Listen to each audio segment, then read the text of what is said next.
You can see an Xbox Connect on Mawson. Yeah, well done. That is an Xbox Connect. What else can you see? You can see a lot of rocks, yeah, and that's actually what we see most of on Mars is rocks and dust. Good observation. Yeah. What else? Is that a rover? It's an imitation of a rover. Yeah. So you guys can see Mawson here, and you can also see Mammoth over behind you there.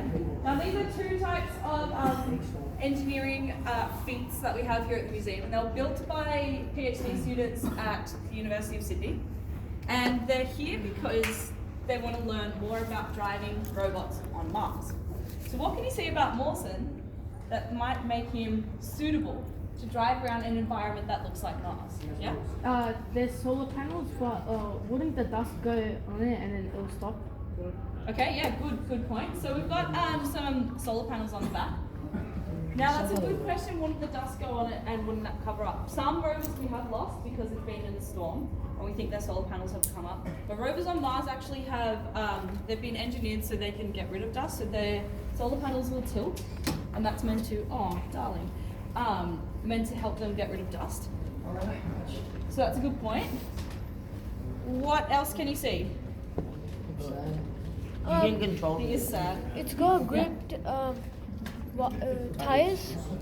Yeah, he's got really interesting tires. So That's to go over rocks. Yeah, it's made yeah, for so like his climbing tires or that you can see there point in all different directions. There's icy They're clothes. good for climbing. Yeah. I know, but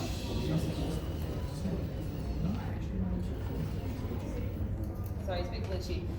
So you can see that his tires go in all different directions, and that allows Mawson to turn around on the spot. You can see that he's got solar panels for energy, because on Mars, obviously, there's no 240 plug-in. And you can also see that he's got cameras. So the cameras on rovers are actually the most important tool that they have. And the cameras are really important because they actually show scientists what we're dealing with on Mars.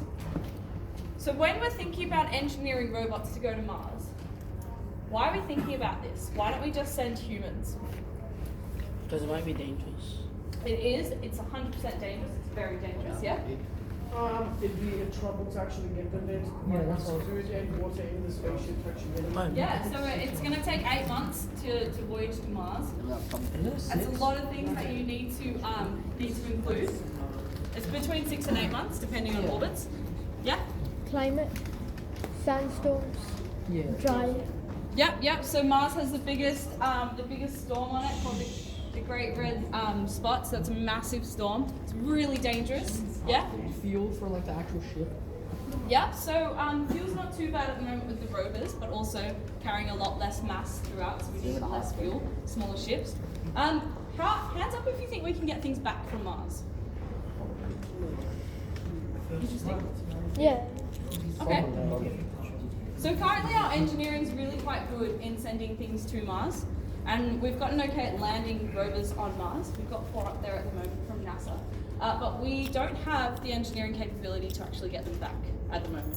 And if we do, they're not ready to test it out just yet. So currently, if we send something to Mars, it can't come back.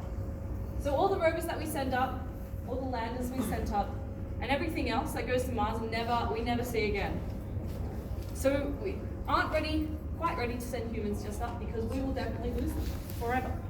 Now when we send rovers up to Mars, someone before in a group of 4 said that this rover looks like he's made out of a suitcase, which is really interesting because that's essentially what rovers are. They're big scientific suitcases. They carry up a bunch of equipment and they just take a lot of samples. And what do you think they're sampling? The rocks, sand, water. Yeah, good. Can you start passing that? They're Have a look at it. looking for water and Yeah. testing out rocks. Yeah, so they're looking for water.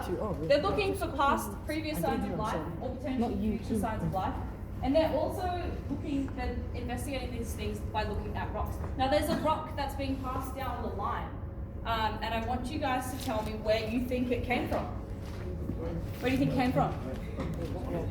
Didn't come from in here, no? No. Keep passing it down, guys. Yep. Mars, Didn't come from Mars, we don't get anything back from Mars. the moon. Didn't come from the moon.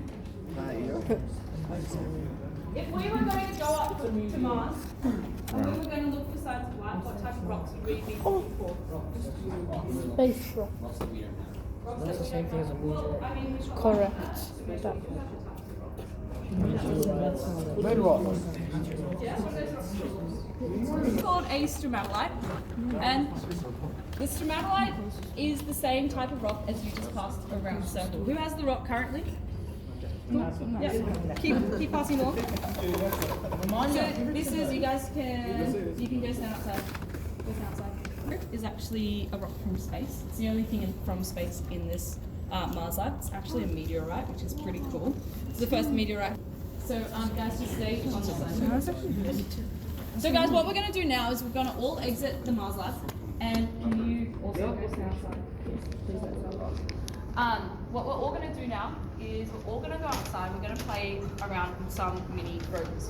So I've got some MBooks and some iPads for you, and